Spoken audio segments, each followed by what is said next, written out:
নমস্কার।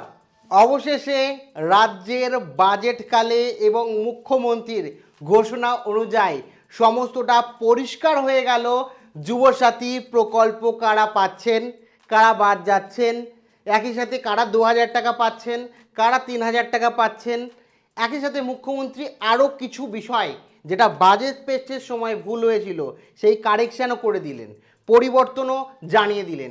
সমস্তটা বিস্তারিত এই ভিডিওতে আপনাদের সঙ্গে আলোচনা করব। কাজেই তোমরা যারা বা আপনারা যারা পশ্চিমবঙ্গের যুবক যুবতী রয়েছে, বিশেষ করে পশ্চিমবঙ্গের স্থায়ী বাসিন্দা রয়েছে, তারা প্রত্যেকে ভিডিওটি প্রথম থেকে শুরু করে শেষ পর্যন্ত ওয়াচ করো। এবং আমি বলতে পারি অনেক ভিডিও দেখেছো, এই ভিডিওটা পুরো দেখলে কোনো ভিডিও দেখার প্রয়োজন নেই। এ টু জেড অফিসিয়াল নিয়ম এবং বাস্তবটাই তুলে ধরবো। বিভিন্ন ভিডিওতে বিভিন্ন ভুলভ্রান্তি রয়েছে, তো এখানে ভিডিওটা একটু বড় হবে কিন্তু এ টু জেড ডিটেলস দেবো। কি কারা পাবে কারা পাবে না, অফিসিয়াল রুলস রেগুলেশন এই মুহূর্তে জানাবো মুখ্যমন্ত্রীর ঘোষণা অনুযায়ী এবং বাজেট অনুযায়ী। কাজে ভিডিওটি অতি অবশ্যই একটি লাইক প্রদান করো, সাবস্ক্রাইব বাটনে ক্লিক করে, কালো রঙের সাবস্ক্রাইব বাটন রয়েছে নিচে দেখো, ক্লিক করে এই সাদা রঙের বাটনে ক্লিক করো এবং বেল আইকন পাশে দেখতে পারবে, বেল আইকনে ক্লিক করে অল নোটিফিকেশনে ক্লিক করে রাখো, যাতে সমস্ত তথ্য সম্পূর্ণ বিনামূল্যে সঠিক তথ্য তোমরা পেয়ে যেতে পারো। এবং সাবস্ক্রাইব করতেও কিন্তু কোনো রকম টাকা লাগে না, কাজে অনুরোধ রইল অবশ্যই সাবস্ক্রাইব করে দিও। তো একে একে সমস্ত বিষয় দেখে নেব। এখানে প্রথমেই দেখছো যুবশক্তি ভরসা কার্ড, যেটার অফিসিয়াল নাম দেওয়া হয়েছে প্রকল্পের সম্পূর্ণ নির্দেশিকা, অফিসিয়াল নির্দেশিকা অনুযায়ী। তাই শিক্ষিত ও বেকার যুবক যুবতীদের জন্য পশ্চিমবঙ্গের বাজেট 2026-27 নতুন সরকারি নীতি বিস্তারিত জানিয়ে দেওয়া হলো, যেখানে যুবক যুবতীরাদের জন্য নতুন প্রকল্পের ঘোষণা করা হলো, যার নামই যুবশক্তি ভরসা কার্ড। এবং এখানে বলে রাখি যে পশ্চিমবঙ্গের বাজেট 2026-এর যুবশক্তি প্রকল্পে যে বিষয়টা লক্ষ্য হচ্ছে, বাজেট শিক্ষিত অথচ বেকার যুবক যুবতীদের আর্থিকভাবে স্বনির্ভর করা। সরকার বলছে আমাদের উদ্দেশ্য যারা শিক্ষিত কিন্তু বেকার তাদের স্বনির্ভর করাই হচ্ছে আমাদের উদ্দেশ্য। এখানে কারা সুবিধাভোগী রয়েছে 21 থেকে 45, আমি ডিটেলসে বলছি আরও। এবং অক্টোবর 26 থেকে সরাসরি ব্যাঙ্ক অ্যাকাউন্টে টাকা ঢুকতে শুরু হবে। তার মানে বুঝতে পারছো অক্টোবর থেকে টাকা ঢুকবে। শুরু হবে কবে আবেদন প্রক্রিয়া সেটাও জানাচ্ছি।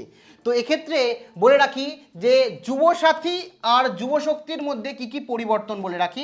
যুবসাথীতে বয়সসীমা ছিল 21 থেকে 40, যাদের বয়স 21 থেকে 40-এর মধ্যে ছিল তারাই যুবসাথীতে অ্যাপ্লাই করতে পারতো। আমি বলেছিলাম, আমি একমাত্র ইউটিউবে বলেছিলাম যে 5 বছর বাড়িয়ে দেওয়া হবে, তো সেটাই কিন্তু হলো। অফিসিয়ালভাবে বাজেট পেশের সময় পরিষ্কারভাবে মন্ত্রী জানিয়ে দিলেন 21 থেকে 45, 5 বছর এক্সট্রা বাড়ানো হয়েছে। মানে 21 থেকে 45 বছরের যারা বয়স রয়েছে তারা প্রত্যেককে আবেদন করতে পারবে। মানে 5 বছর যুব শক্তি ভরসা কার্ডে বাড়িয়ে দেওয়া হলো বা যুবশক্তি প্রকল্পে বাড়িয়ে দেওয়া হলো।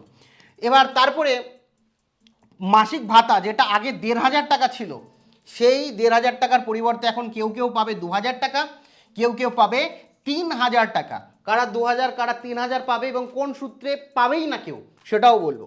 এবং আগে যে যাচাইকরণ বা প্রক্রিয়া ছিল সেটা সাধারণ ভেরিফিকেশন ছিল, সেই কারণে যারা এমপ্লয় জব করছে, যারা অ্যাকচুয়ালি পার্ট টাইম জব করছে, কিংবা যারা অফিসিয়াল এমপ্লয় প্রাইভেট জব করছে, সরকারি জব করছে, তারাও পেয়েছে অনেকে।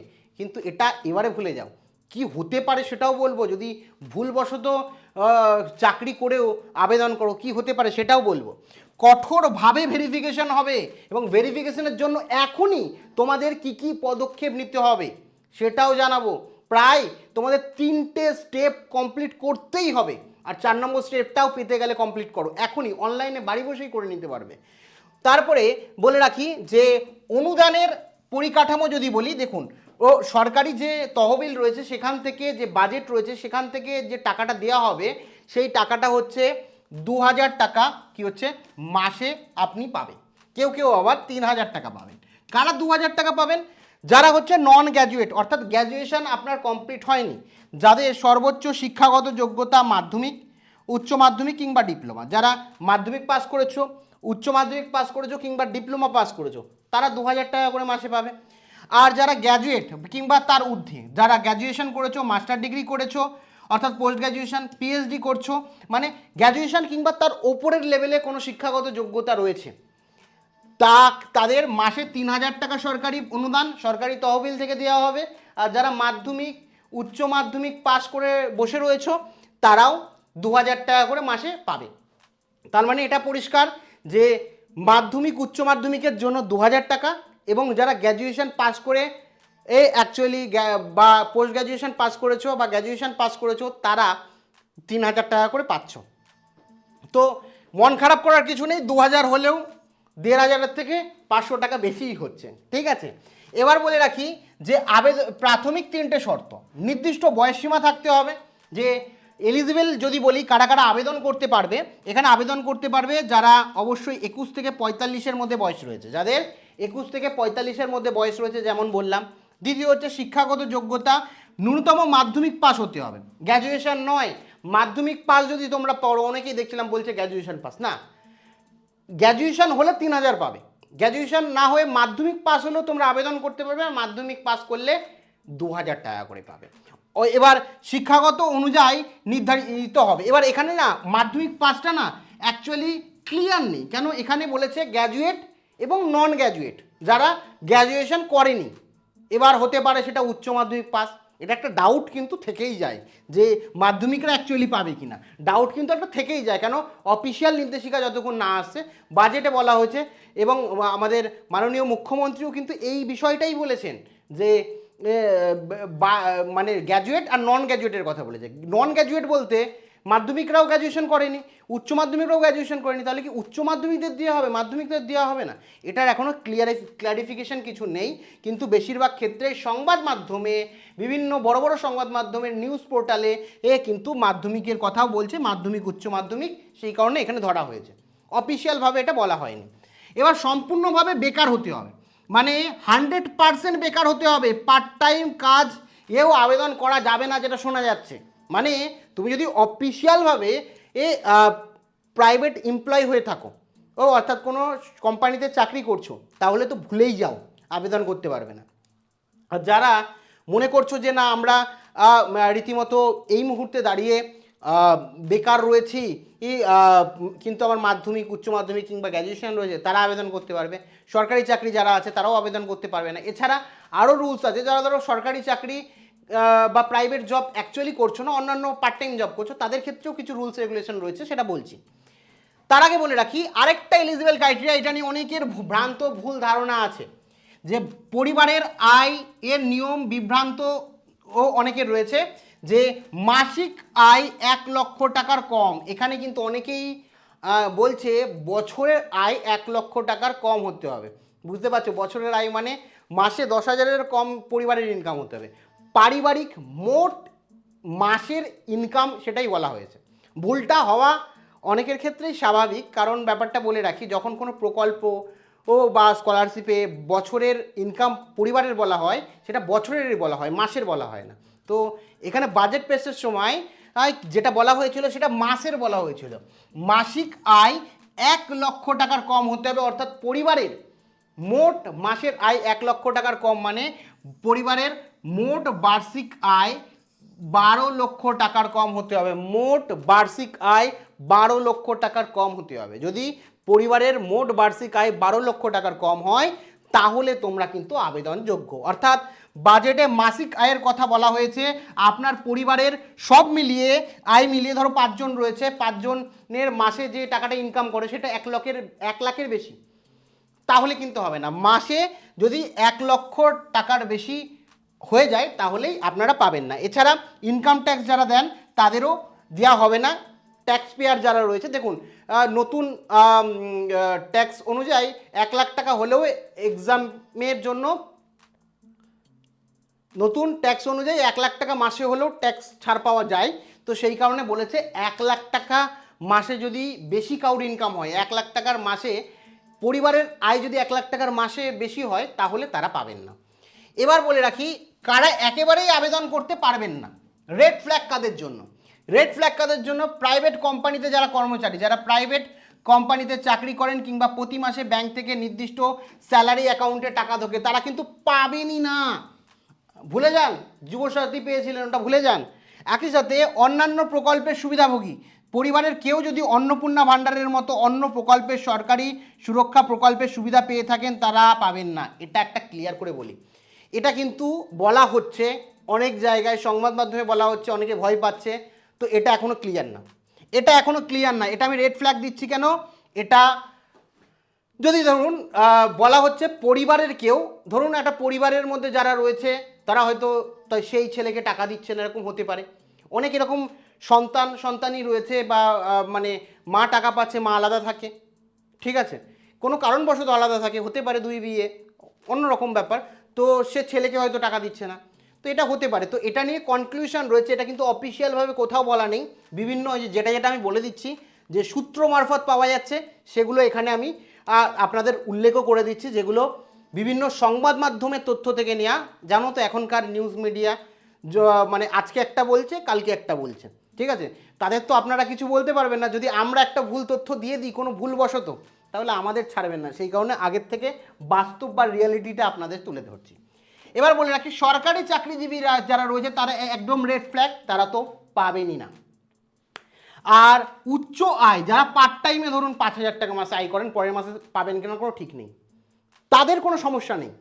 যারা ধরুন প্রত্যেক মাসে ভালো একটা ইনকাম করছেন এবং যদিও 2 মাস পর পরও আয় করেন, কোনো একটা বিজনেস করছেন, পারফেক্ট আয় নেই, যেমন ধরুন কেউ কর্মচারী না ডেকোরেটসের কাজ করে, কেউ কেউ ধরুন ইন্টেরিয়ার ডেকোরেশনের কাজ করে, তার ইনকাম হতো লাখে, ঠিক আছে, ধরো 2 মাস পর একটা পেমেন্ট পেলো, সেখানে লাখ টাকা ইনকাম হলো, তো সেখানে সেই ধরনের উচ্চ আয়ের যে পার্ট টাইম কর্মীগুলো রয়েছে তারা পাবেন না। কেউ ধরুন টিউশন করছেন, টাকা পাবেন, কোনো চিন্তার বিষয় নেই, তারা আবেদন করতে পারবেন। আর এই যে যেটা বললাম পরিবারের কেউ যদি অন্য কোনো প্রকল্প পায় তাহলে কি পাবেন না, তো এটা নিয়ে আমি পরিষ্কার বলে দিলাম, চিন্তার কোনো বিষয় নেই, এটা এখনো পর্যন্ত ক্লিয়ার কাট নেই, এটা আমার মনে হয় দেওয়া উচিত এবং সরকার হয়তো পরিবারের একজন অন্নপূর্ণা ভাণ্ডার পেলেও যুব শক্তি দেবে, ব্যক্তিগতভাবে মনে হয়, বা দেখার বিষয়।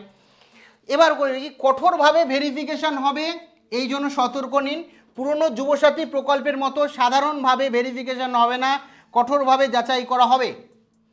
শুধুমাত্র সম্পূর্ণ বেকাররাই এখানে টাকা পাবেন, ঠিক আছে, সেই কারণে সময়সীমা দিয়েছে। মিথ্যে তথ্য দিলে, সরকারি তহবিল থেকে টাকা নিলে, গোপন আয়ের উৎস ধরা পড়লে সরকার সরাসরি আইনি পদক্ষেপ বা লিগ্যাল অ্যাকশন নিতে পারে, এটা কিন্তু মাথায় রাখবেন। সেই কারণে কোনো ইনকাম হাইড করবেন না, যদি অ্যাপ্লাইও করেন সব ইনকাম দিয়েই করবেন পরবর্তীকালে, কারণ আলটিমেটলি টাকাটা কোথায়, বাড়িতে তো রাখবেন না, ব্যাংকে রাখবেন, ব্যাংকে রাখলেই সূত্র মারফত সমস্তটা ধরা পড়বে। আর যারা ভাবছেন আমরা আইটি কর্মচারী বা আমরা কোম্পানিতে কাজ করে আমি সুবিধা নেব, তারা পরে বুঝতে পারবেন কারণ তাদের ধরা পড়তে 2 মিনিট সময় লাগবে না, কারণ স্যালারি অ্যাকাউন্ট রয়েছে, আধার কার্ড প্যান কার্ড লিঙ্ক রয়েছে, তারা প্যান কার্ড নিচ্ছে আবেদনের সময়। একই সাথে বলে রাখি, টাকা পাওয়ার জন্য আপনার আধারের সাথে লিঙ্ক ডিবিডি ডাইরেক্ট বেনিফিট ট্রান্সফারের মাধ্যমে টাকা কিন্তু ঢুকবে এখানে। আপনার ডিবিডি আধার লিঙ্ক যদি না করে থাকে তাহলে কিন্তু দ্রুত অক্টোবরের আগে করিয়ে নিন, নাহলে কিন্তু ব্যাঙ্ক অ্যাকাউন্টে টাকা ঢুকবে না, ডিবিডির মাধ্যমে কিন্তু আপনার টাকা ঢুকবে। এবার বলে রাখি প্রয়োজনীয় নথি, ঠিক আছে, আপনার ব্যক্তিগত আধার কার্ড, ভোটার কার্ড, বয়সে এবং শিক্ষার জন্য বয়সের প্রমাণপত্র, মাধ্যমিকের অ্যাডমিট কার্ড, বার্থ সার্টিফিকেট, সমস্ত শিক্ষাগত যোগ্যতার মার্কশিট এবং সার্টিফিকেট, বিশেষ করে হায়ার যে এডুকেশন রয়েছে, ধরুন আপনি উচ্চ মাধ্যমিক পাস, তাহলে উচ্চ মাধ্যমিকের লাগবে, আপনি ধরুন গ্র্যাজুয়েশন পাস, গ্র্যাজুয়েশনের লাগবে, বাদ বাকিগুলো লাগবে না। শেষ যে হায়ার এডুকেশন কোয়ালিফিকেশন মার্কশিট এবং সার্টিফিকেট আপনাকে দিতে হবে। আর যেটা বললাম বয়সের প্রমাণপত্র হিসাবে মাধ্যমিকের অ্যাডমিট কার্ডও দিতে পারেন, বার্থ সার্টিফিকেটও দিতে পারেন। এবার ব্যাংকের তথ্য, আপনার আধার এর পাসবইয়ের, আধারের সাথে যে ব্যাংকের বইয়ের লিঙ্ক আছে সেই বইয়ের পাসবইয়ের নাম, অ্যাকাউন্ট নাম্বার, আইএফসি কোড যেখানে স্পষ্টভাবে লেখা আছে সেই প্রথম পেজের স্ক্যান ছবি আপলোড করতে হবে। এবং অতিরিক্ত নথি হিসাবে পাসপোর্ট সাইজ একটি ছবি এবং কাস্ট সার্টিফিকেট যদি থাকে তাহলে প্রযোজ্য হবে। এছাড়া একটা বিষয় বলে রাখি যে এমপ্লয়মেন্ট এক্সচেঞ্জ কার্ড কিন্তু লাগবে, যদি খুব কড়াকড়ি এটা নেই, না দিলেও আবেদন হয়ে যাবে কিন্তু সমস্যা হবে সেই কারণে কার্ড ছাড়া আবেদন করা যেতে পারে, কিন্তু আপনারা কার্ড অবশ্যই করে নিন, এটা বৈধ প্রমাণ হবে এবং খুব তাড়াতাড়ি আপনি কিন্তু টাকাটা পাবেন এবং এটা বাধ্যতামূলকও হতে পারে, ঠিক আছে। এই মুহূর্তে কোনো ইনফরমেশান নেই, কিন্তু সরকারের তরফ থেকে এই এমপ্লয়মেন্ট এক্সচেঞ্জ কার্ড অনলাইনে করার জন্য কিন্তু সুবিধা চালু হয়ে গেছে। আপনারা যদি না জানেন কিভাবে করবেন, দেখুন ফার্স্ট ভিডিওতে আমি বলেছি বাংলার যুবশক্তি পোর্টাল, মাসে 3,000 টাকা ব্যাংকে পেতে এখনই অনলাইনে করুন, কি এখানে গেলে পুরো 17-19 মিনিটের ভিডিও আছে, যেখানে ডিটেলসে আমি বলেছি স্টেপ বাই স্টেপ ফোন দিয়ে এখনই কীভাবে করতে পারবেন। তো এই ভিডিওটা দেখে নেন, আমি ডেসক্রিপশানে বা প্রথম কমেন্টে লিঙ্ক দিয়ে রাখবো, আপনারা দেখে এখনই ঘরে বসে জাস্ট ঘরে বসে করবেন, তারপরে স্টেপ বাই স্টেপ করে আপনি এক্সচেঞ্জ কার্ডটা ডাউনলোড করে দিন। এটা একবার আপনি নিজের কাছে রাখলে ভবিষ্যতেও কিন্তু আপনার এই কার্ডটা কাজে লাগবে। সেই কারণে প্রত্যেকের কাছে অনুরোধ, অবশ্যই এই কার্ডটা করে নেবেন। এখানে যদি আপনি দেন সেদিকে তো সুবিধা পাবেনই, এবং ভবিষ্যতেও অনেক বেশি সুবিধা পাবেন এই সরকারি এই এমপ্লয়মেন্ট এক্সচেঞ্জ কার্ড থাকলে। ঠিক আছে, এরপরে বলে রাখি, বর্তমানে নথিগুলো গুছিয়ে রাখুন এবং অনলাইন পোর্টাল কিছু দিন মধ্যেই চালু হয়ে যাবে। অক্টোবরে চালু হবে তেমন না, আগেই চালু হবে, অক্টোবরে টাকা দেওয়া শুরু হবে এবং অফলাইনেও আবেদন শুরু হবে। প্রথম ধাপে অনলাইনেও শুরু হবে এবং অক্টোবরের মধ্যে সমস্ত ভেরিফিকেশন শেষ হয়ে সরকারি অনুদান আপনারা পেতে শুরু করবেন। ঠিক আছে, অক্টোবরে শুরু হবে, এটা ভুল কথা, অক্টোবরে টাকা দেওয়া শুরু। এই মুহূর্তে আপনাদের অনলাইনে এমপ্লয়মেন্ট এক্সচেঞ্জ কার্ড আপনারা বানিয়ে নিন। আমি কিভাবে বানিয়েছি আমি বলেই দিলাম, এখানে ভিডিও দিয়ে দেবো কিংবা ডেসক্রিপশানে। অবশ্যই ওই কার্ডটি বানিয়ে রাখুন, যাতে আপনি আপনার মাসিক 3,000 টাকা কিংবা 2,000 টাকা সরকারি অনুদান ব্যাঙ্ক অ্যাকাউন্টে পেয়ে যান। একটা কার্ড যেটা সম্পূর্ণ বিনামূল্যে আপনারা এখনই তৈরি করে নিতে পারবেন অনলাইনে ঘরে বসে নিজের স্মার্টফোন দিয়ে। তাহলে কেন তৈরি করবেন না নিজের ভবিষ্যতের জন্য? তো যান, প্রথম কমেন্টে লিঙ্ক আছে, আপনারা এখনই যান, তৈরি করে রাখুন, যাতে আপনার যুবসাথী যুব শক্তি প্রকল্পে আবেদনে কোনো রকম কোনো কিছুই বাধা না হয়ে দাঁড়ায়। Thank you.